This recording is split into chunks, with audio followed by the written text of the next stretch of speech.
नमस्कार दर्शक मित्रों, मैं आपका दोस्त डॉक्टर जयनारायण व्यास और आप देख रहे हैं खबरदार। दोस्तों, एक और बात मुझे आपसे कहनी है। खबरदार और द रियल डिबेट, ये दोनों चैनल्स जो हैं उनका आपसी कोलैबोरेशन हमने करवा दिया है। यानी द रियल डिबेट पे अगर जो वीडियो आता है वो आप खबरदार पे देख सकोगे, खबरदार पे आता है वो आप रियल डिबेट पे देख सकोगे। ये बात आपके ध्यान में रहे, इसीलिए मैंने आपको विशेष कर बताई। दोस्तों, आज की बात हमें जो करनी है उसका विषय है ये जेन ज़ी ने जो तूफान उठा रखा है, क्या भारत की राजनीति इससे बदलने वाली है?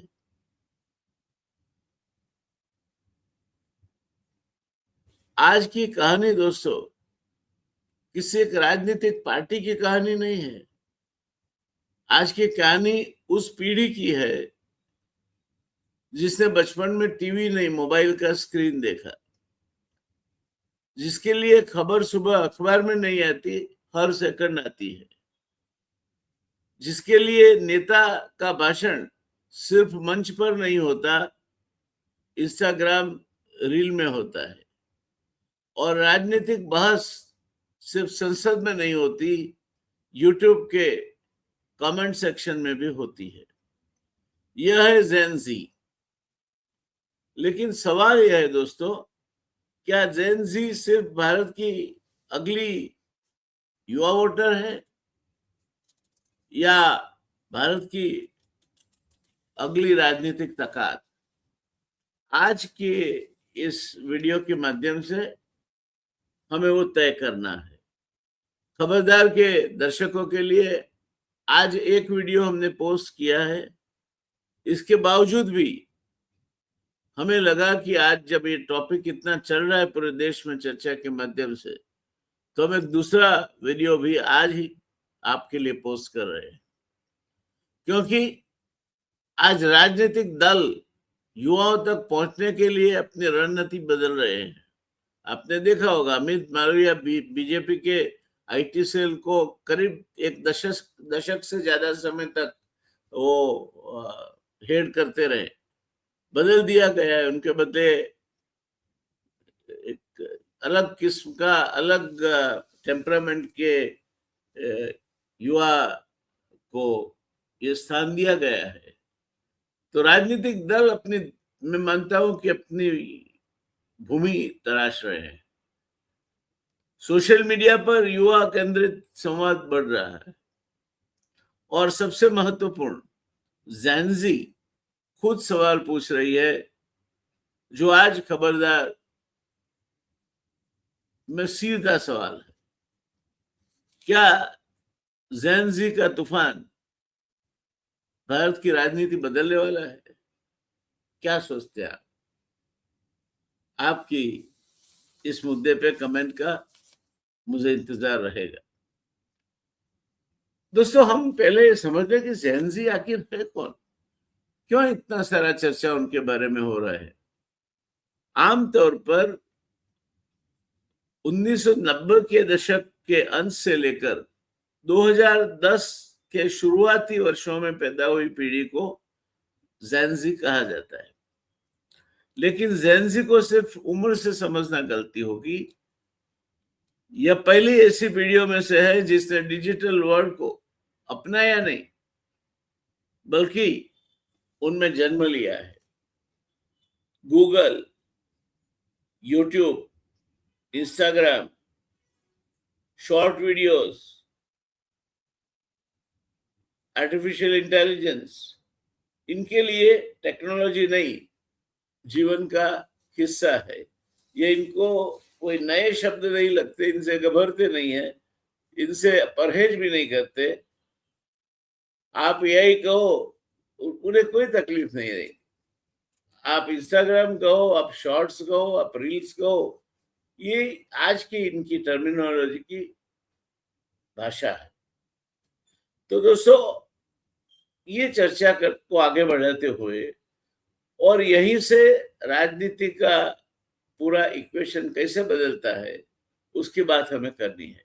ज़ेन ज़ी यानी 1990 से 2010 के बीच पैदा हुई जो जनरेशन है, वो जो टीवी स्क्रीन नहीं बल्कि अपने मोबाइल स्क्रीन को देख के जिसने होश संभाला, जिसके लिए WhatsApp, Instagram, Facebook, artificial intelligence, reels, shorts, ये इनकी आज की वोकैबुलरी है। हम ये जनरेशन की बात कर रहे हैं और यहीं से राजनीति का पूरा इक्वेशन बदलता है। पुरानी राजनीति में मॉडल था, नेता बोले, जनता सुने। ज़ेन ज़ी के दौर में मॉडल अलग है। ये मॉडल है, नेता बोले, जनता तुरंत जवाब दे। एक क्षण का भी विलंब नहीं, तुरंत प्रतिभाव शुरू हो जाता है सोशल मीडिया पे। और अगर जवाब पसंद नहीं आया तो वही जवाब एक रील बन सकता है, एक मीम बन सकता है, एक हैशटैग बन सकता है और कुछ ही घंटों में लाखों लोगों तक ये पहुंच जाएगा। यही ज़ेन ज़ी की पहली राजनीतिक पहचान है, राजनीतिक ताकत है। दोस्तों समझ लीजिए कि ज़ेन ज़ी कोई उम्र नहीं है। ज़ेन ज़ी एक प्रभावक व्यक्तित्व है जिसके साथ सोशल मीडिया जुड़ता है और जिनके लिए ये शब्द जो मैंने कहे, चाहे रील हो, चाहे हैशटैग हो, चाहे मीम हो और कुछ हो, जिनके लिए इनके नई वोकैबुलरी की ये शब्द है जो हमारी पीढ़ी के वोकैबुलरी में नहीं है। तो ज़ेन ज़ी की जो मैंने बताया आपको, पहली राजनीतिक ताकत क्या है? वो है speed. The speed at which they can respond, the speed at which they can react, ये इनकी पहली राजनीतिक ताकत है। अब के युवा अगर आप सोचते हैं कि वोट बैंक बनकर रह जाएंगे तो आपकी एक बहुत बड़ी गलती होगी। भारत में युवा हमेशा महत्वपूर्ण रहा है, लेकिन आज फर्क यह है कि युवा सिर्फ मतदान नहीं कर रहा, नैरेटिव बनाने का हिस्सा भी बन रहा है। रोजगार, परीक्षा, पेपर लीक, ये मुद्दे और ये मुद्दों को लेकर एक तरह से नैरेटिव बनाना जिसमें शिक्षा, महंगाई, अवसर, एआई के कारण नौकरियों का भविष्य, ये सब मुद्दे युवा के लिए एब्स्ट्रैक्ट पॉलिटिकल स्लोगन्स नहीं है और अक्सर आज के पॉलिटिशियंस ये मुद्दों को समझते भी नहीं है। ये उनके जीवन के सवाल है। तो सही मायने में वो एल्विन टॉफलर की वो व्याख्या को सच करते हैं जो व्याख्या कहती है कि knowledge is power and one who has earliest access to the knowledge shall be the most powerful। तो ये वो जमात है जो ज्ञान की वजह से न सिर्फ हमारे देश पर मगर पूरी दुनिया पे छा जाने वाली है। एक छात्र वर्षों तक कोई प्रतियोगिता की तैयारी करती है या करता है। मैं ऐसे सवालों की बात करने जा रहा हूं जो इनके लिए जीवन के बड़े सवाल हैं। अत्यंत मेहनत करके, रोज के 16 घंटा 18 घंटा मेहनत करके एक प्रतियोगिता की परीक्षा की तैयारी करते हैं। वो परीक्षा में अगर गड़बड़ी हो तो उसके लिए यह सिर्फ प्रशासनिक गलती नहीं है, यह उनके भविष्य का सवाल है। एक युवा नौकरी खोज रहा है, उसके भविष्य पर हमला है। उसे सिर्फ जीडीपी ग्रोथ का आंकड़ा नहीं चाहिए, वो पूछेगा मेरे लिए अपॉर्चुनिटी कहाँ है, आपने बता दिया कि बड़ी अर्थव्यवस्थाओं में भारतीय अर्थव्यवस्था सबसे ज्यादा दर से विकास कर रही है। ठीक है, अच्छी बात है, हम वी आर प्राउड इंडियंस। मगर मेरे लिए क्या है इसमें, मेरे लिए क्या अपॉर्चुनिटीज इसमें मैं तराश सकता हूं? और यही जेन जी का बड़ा बदलाव है। यह सिर्फ यह नहीं पूछती देश कितना आगे बढ़ा, यह पूछती है मैं इस विकास में कहां खड़ा हूं। अब वो हक मांगती है, अधिकार मांगती है, हिस्सा मांगती है। देश आगे बढ़ जाए सिर्फ उतनी बात से वो गौरव का अनुमान करे, गौरवान्वित हो, ये पीढ़ी गई। ये पूछती है कि अच्छी बात है देश आगे बढ़ रहा है, मगर मैं इसमें कहाँ हूं, मुझे क्या मिल रहा है, मेरा हिस्सा क्या होगा? अब ये जवाब इस पीढ़ी को चाहिए, और आने वाले समय में इससे भी ज्यादा सवाल उठते रहेंगे। अब परिस्थिति राजनीतिक दलों की क्या है? वो आज तक दलगत राजनीति करते आए, उनके लिए विनेबिलिटी क्राइटेरिया है। आज तक कहीं ना कहीं ध्रुवीकरण की राजनीति की, हिंदू मुस्लिम की राजनीति की, एक प्रदेश को दूसरे प्रदेश से लड़ाया, कहीं ना कहीं डिलिमिटेशन की राजनीति की, इलेक्शन कमीशन का गलत उपयोग करके वो राजनीति की। ये राजनीति में आजकल के राजकीय दल माहिर है। तो अब उनसे दिलचस्प सवाल, अगर जैन जी सिर्फ एक सामान्य युवा वर्ग है तो राजनीतिक दल अपनी रणनीति क्यों बदल रहे हैं? क्योंकि उन्हें समझ में आ गया है भविष्य की राजनीति सिर्फ रैलियों से नहीं जीती जाएगी।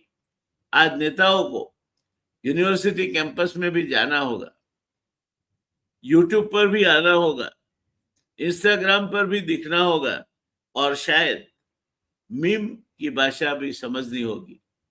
केंद्र सरकार की ओर से विश्वविद्यालयों तक मंत्रियों की पहुंच बढ़ाने की पहल सामने आई है, और प्रधानमंत्री नरेंद्र मोदी की डिजिटल कम्युनिकेशन स्ट्रैटेजी में भी युवा ऑडियंस तक पहुंचने के लिए इंस्टाग्राम और शॉर्ट फॉर्म कॉन्टेंट का महत्व बढ़ा है। यानी राजनीतिक कम्युनिकेशन का बैटलफील्ड बदल रहा है। पहले सभा माध्यम थी, फिर सभा से चल के आगे बढ़े टीवी पे आ गए, टीवी के बाद फिर फेसबुक और ट्विटर, जो जिसके वारसदार अमित मालविया थे, और अब रील्स, शॉर्ट्स, मीम्स और एआई, आर्टिफिशियल इंटेलिजेंस। राजनीति वहीं जा रही है जहां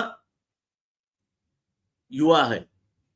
अब युवा नीति के पास नहीं जाएगा, अब की राजनीति जाएगी तो वो युवाओं के पास जाएगी, सामने चल के जाएगी, उनके जो प्रश्न है वो प्रश्नों को सुनेगी और प्रश्नों के उत्तर देने की तैयारी के साथ जाएगी।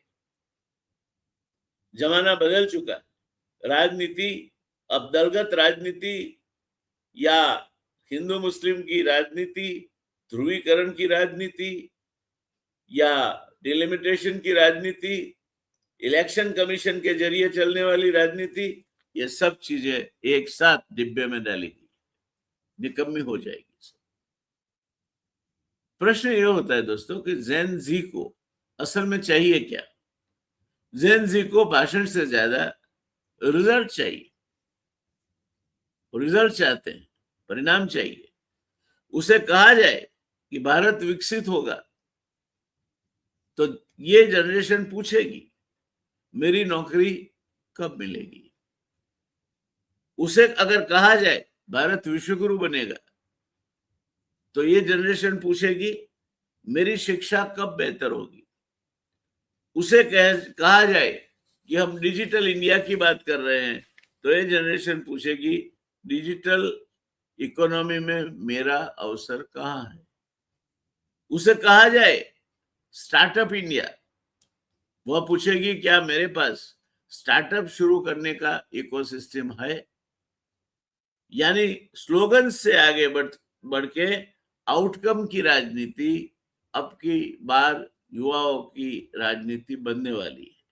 स्लोगन्स काफी हो चुके, अब की बार ये सरकार, अब की बार वो सरकार, छोड़ो बातें सब। अब आउटकम की राजनीति, क्या दोगे, कैसे मिलेगा, कहां से मिलेगा, कितने समय तक मिलेगा, किसको मिलेगा, क्या मिलेगा, ये प्रश्नों के उत्तर आपको देने होंगे। और यही राजनीतिक दलों के लिए सबसे बड़ा, मैं मानता हूं कि अगर बड़े से बड़ा कोई चैलेंज है तो सब राजनीतिक दलों के लिए जेन जी की ये एग्जैक्टिव भाषा और राजनीति, टेक्नोलॉजी और आधुनिक टेक्नोलॉजी से जुड़ते हुए उनके प्रश्न अगर वो नहीं समझे तो धरे के धरे रह जाएंगे। क्योंकि जेनजी एक पार्टी की कोई परमानेंट प्रॉपर्टी नहीं है। ये ऐसा नहीं कि ये इस कम्युनिटी के है तो इनको ही वोट देंगे, वो इनके नेता है ना। जेनजी स्वीकार भी कर सकती है, जेनजी वही चीज को, वही पार्टी को, वही दल को भगा भी सकती है अगर परिणाम जो उन्होंने बोला था वो न दिया गया तो। आज वो बीजेपी को पसंद कर सकती है, कल कांग्रेस को, किसी राज्य में रीजनल पार्टी को भी पसंद कर सकती है और किसी मुद्दे पर किसी भी पार्टी को रिजेक्ट भी कर सकती है। क्यों? क्योंकि उसकी जो वफादारी है, लॉयल्टी है, वो अक्सर पार्टी से ज्यादा इशू के साथ बंधी हुई है। इशू क्या है? इनका नया राजनीतिक हथियार, जो मैं मानता हूं कि अणुबॉम्ब से भी ज्यादा घातक है, वो सोशल मीडिया है। अब आते हैं असली गेम चेंजर पर। असली गेम चेंजर का नाम है सोशल मीडिया। एक समय था जब पॉलिटिकल नैरेटिव बनाने के लिए बड़े अखबार चाहिए था, फिर टेलीविजन आया, अब एक स्मार्टफोन आया, पूरा मीडिया इकोसिस्टम बन सकता है। एक वीडियो बनाया, किसी ने शेयर किया, दूसरे ने रिमिक्स किया, तीसरे ने मीम्स बनाए, चौथे ने उसका रिएक्शन बनाया, और देखते ही देखते एक स्थानीय घटना राष्ट्रीय बहस बन सकती है। यही डिजिटल पॉलिटिक्स की ताकत है। एक छोटी सी घटना जो एक छोटी सी जगह पे घटित होती है, उसको राष्ट्रीय घटना बनते हुए देर नहीं लगती। लेकिन इसके साथ सबसे बड़ा खतरा भी है, fake news, deep fakes, AI generated videos, जिसमें आपको जस के तस दिखाया जाता है, आपका आवाज की भी क्लोनिंग की जा सकती है, बॉडी क्लोनिंग एंड आपके आवाज की भी क्लोनिंग की जा सकती है। हाफ ट्रूथ्स, आधे अधूरे सत्य को भी सत्य के कपड़े पहना के आपके सामने पेश किया जा सकता है। एल्गोरिदम आपको वही दिखाता है जिसमें आपके रुकने की संभावना ज्यादा हो। समझ लेता है आप बारी बारी से किस चीज को सर्च करते हो, एल्गोरिदम वही चीज आपकी ओर फेंकता है।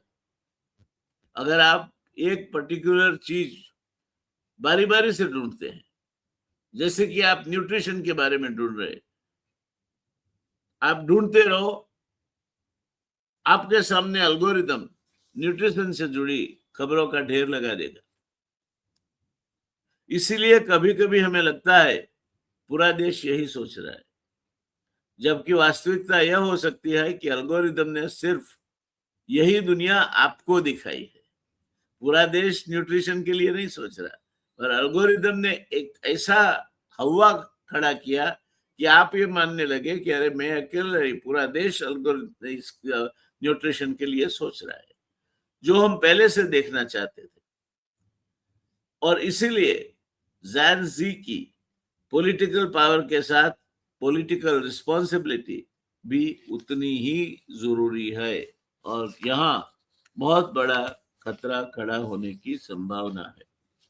2029 2029 क्या जैन जी गेम चेंजर होगी? हमारे पार्लियामेंट इलेक्शंस होंगे। अब आता है ये बड़ा सवाल, 2029 क्या जैन जी 2029 का लोकसभा का चुनाव बदल सकती है? संभावना बिल्कुल है, लेकिन सिर्फ बड़ी संख्या होने से नहीं। युवा तभी निर्णायक राजनीतिक शक्ति बनेंगे जब वे वोट करेंगे, उनका टर्नआउट बढ़ेगा, उनके मुद्दे स्पष्ट होंगे और उनका वोट कई सीटों पर चुनावी मार्जिन को प्रभावित करेगा। तब जाके उनकी आवाज सुनाई देगी।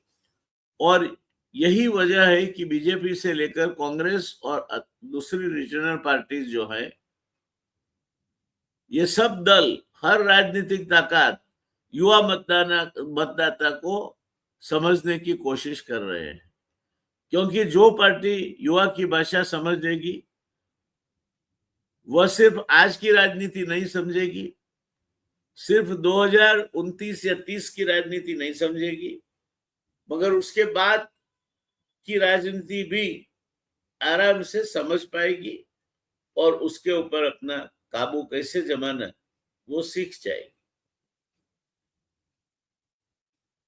युवा पीढ़ी की जब हम बात करें तो ये भी समझ लें कि ये पीढ़ी सवाल पूछती है, तुलना भी करेगी, फैक्ट चेक भी करेगी, और जरूरत पड़ी तो अपना ओपिनियन सार्वजनिक भी करेगी। उसमें उसके घर में उसके पिताजी क्या मानते हैं या बड़े भैया क्या मानते हैं, उसे कोई लेना देना नहीं।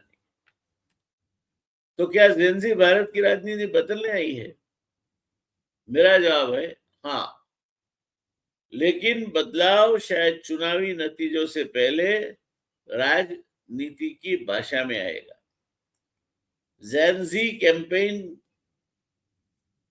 बदल सकती है, कम्युनिकेशन बदल सकती है, पॉलिटिकल मार्केटिंग बदल सकती है, लीडर्स से सवाल पूछने का तरीका भी बदल सकता है। और इसकी वजह से आपको एक सबसे बड़ी बात मैं कहना चाहूंगा कि अकाउंटेबिलिटी को ध्यान में या मद्देनजर रखते हुए जेन ज़ी उसकी परिभाषा भी बदल सकती है। अब नेता कहेगा हमने यह वादा किया था, जेन ज़ी पूछेंगे किया क्या? नेता कहेगा देखो आगे बढ़ रहा है, जेन ज़ी पूछेगी मेरे लिए क्या बदला? नेता कहेगा हमने इतिहास बनाए, जेन ज़ी पूछेगी भविष्य के लिए क्या बनाया?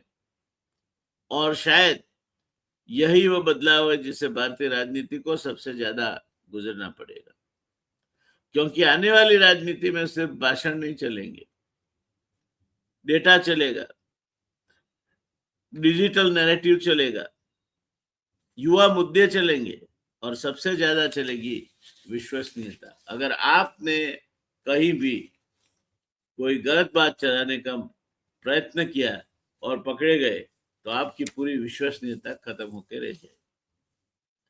इसीलिए अगली बार जब आपको कोई युवा मोबाइल पर रील बनाते हुए दिखाई दे, उसे सिर्फ मनोरंजन मत समझिए।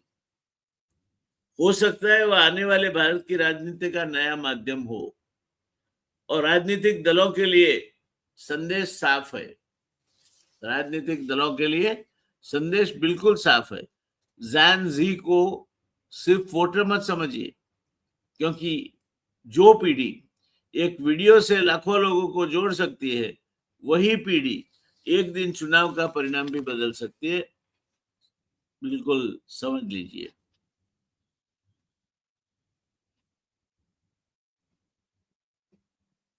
वही पीढ़ी एक दिन चुनाव का परिणाम भी बदल सकती है। भारत की अगली राजनीतिक क्रांति शायद संसद से शुरू ना हो, शायद किसी बड़ी रैली से भी नहीं, शायद वह शुरू होगी एक मोबाइल स्क्रीन से। और इसके लिए हमें तैयार रहना होगा। जेन जी को जिम्मेवारी से बरतना होगा। देश हित में जो बात है, क्या देश हित में नहीं है, निरीक्षण विवेक करते सीखना होगा। और हमें जेन जी जो भाषा समझती है, जो नैरेटिव सेट करती है, जो डिजिटलाइजेशन की बात चल रही है, उस रास्ते पे हर राजनीतिक दल को चलना होगा। दोस्तों, मैं हूं डॉक्टर जयनारायण व्यास, आपका दोस्त। खबरदार के लिए आज तक बस इतना ही। धन्यवाद, मिलते रहेंगे। आपके इस बारे में ख्याल क्या है, जरूर हमें बताइए। खबरदार एक नई चैनल है दोस्त, 100 के करीब अभी हमारे सब्सक्रिप्शन है, और उसे वहां से आगे बढ़ा के ले जाना। एक और चैनल है इसीलिए नहीं, मगर ये चैनल जयनारायण व्यास की चैनल है, जो खुद अपने आप में इस तरह की बातें करने की हैसियत रखता है। आप उस व्यक्ति की चैनल देख रहे हैं, उस व्यक्ति को आपका प्रेजेंटर देख रहे हैं, जो Indian Institute of Technology Bombay का पोस्ट ग्रेजुएट है, जिसने Indian Institute of Management Ahmedabad के डायरेक्टर प्रोफेसर बकुल धोलकिया के नेतृत्व में, गाइडेंस में, मैनेजमेंट में पीएचडी किया है, जो अर्थशास्त्री की हैसियत से जाना जाता है, 8 अखबारों में कटार लिखता है, ओरेटर है, कम्युनिकेटर है, अच्छी कॉलेजों में पढ़ा चुका है, पब्लिक लाइफ में रह चुका है, 4 बार विधायक बन चुका है, 3 बार कैबिनेट मिनिस्टर गुजरात का रह चुका है, आरोग्य मंत्री की हैसियत से उसने जो काम किए आज भी गुजरात की प्रजा उसे याद करती है। तो this is not just one more me too type channel नहीं है, ये एक आपके जैसे ऐसे प्रोफेशनल व्यक्ति द्वारा किया जा रहा प्रयास है, जो अकेला है, उसमें उसे कोई घबराहट नहीं लगती। आज एआई से लेकर अनेक टूल्स उसके साथ है, 40 से ज्यादा किताबें उसने लिखी, कई अच्छे से अच्छी शिक्षा संस्थाओं में पढ़ाया भी है। तो आप जब जयनारायण व्यास से बात करते हैं, तो आप एक इंजीनियर से बात करते हैं, मैनेजमेंट डॉक्टरेट से बात करते हैं, इकोनॉमिक्स से बात करते हैं, कॉलमिस्ट से बात करते हैं, पब्लिक लाइफ फंक्शनरी से बात करते हैं, फॉर्मर विधायक से बात करते हैं, फॉर्मर मिनिस्टर से बात करते हैं, और आज भी जो प्रवृत्त है वो एक यूट्यूब चैनल के क्रिएटर के रूप में आपके सामने मौजूद है, उनसे भी बात करते हैं। और इसीलिए दोस्तों, मैं आपके सामने एक विनती लेकर खड़ा हूं कि खबरदार को आप इतना आगे बढ़ाए कि आपको विश्वसनीयता की, जिसमें आपको फिक्र न करनी पड़े, चिंता न करनी पड़े, ऐसे समाचार चल चला के सामने से मिलते रहे। और आप जन जी है, सही ना? मैं आपको कहना चाहूंगा, age is just a number. आदमी बूढ़ा तब होता है जब सीखना बंद करता है, और मैंने सीखना बंद नहीं किया। आज भी 12 घंटे काम करता हूं, पढ़ता हूं, रिसर्च करता हूं, और 8 अखबारों के लिए कॉलम लिखना कोई छोटी मोटी बात नहीं है। यूट्यूब चैनल चलाना, मेरी द रियल डिबेट चैनल, जिसके करीब 55,000 प्लस सब्सक्राइबर्स है, 4 साल हो गए उसे, और संख्या की दृष्टि आपको चाहे उतनी इंप्रेसिव न लगे, मगर गुजरात के एक क्लास में, वर्ग में, एक विशिष्ट वर्ग जो अफसरान है, एकेडमिशियंस हैं, जुडिशियरी में हैं, वो लोग उसकी विश्वसनीयता के लिए द रियल डिबेट देखते हैं। अब मैं हिंदी में इसको विस्तृत कर रहा हूं पान इंडिया प्रेजेंस के लिए। मुझे अपेक्षा है आपकी, आपके सहकार की। आशा है आप जरूर मेरे साथ सहकार करेंगे, क्योंकि मैं ज्ञान के साथ चलता हूं, एल्विन टॉफलर के साथ चलता हूं, जो कहता है knowledge will be the power and who has earliest access to the knowledge shall be the most powerful. शायद आपको जान के ताज्जुब होगा कि कोर्सिव का पूरा कोर्स मैंने किया है। आर्टिफिशियल इंटेलिजेंस से मैं डील करता हूं, मुझे कोई तकलीफ नहीं है। बाकी की जो बातें कही आपने वीडियो से लेकर शॉर्ट्स और रील्स की, वो मेरे लिए नई नहीं है। तो मैं आपसे यही बात कहूंगा कि एक 5-6 दशक का अनुभव और एक युवा जैसी सोच, इसका समन्वय अगर आपको देखना है, खबरदार देखते रहिए। हमें सपोर्ट कीजिए, सब्सक्राइब कीजिए, एक ढीला भी आपको खर्चा नहीं करना है। हमारे हमारे हौसले बुलंद होंगे, हम कुछ और लोग जो देंगे उनसे अच्छा ही कुछ आपको देंगे, क्योंकि हम आपसे डिजिटल नैरेटिव की भाषा में बात कर सकते हैं। धन्यवाद दोस्तों, जय हिंद।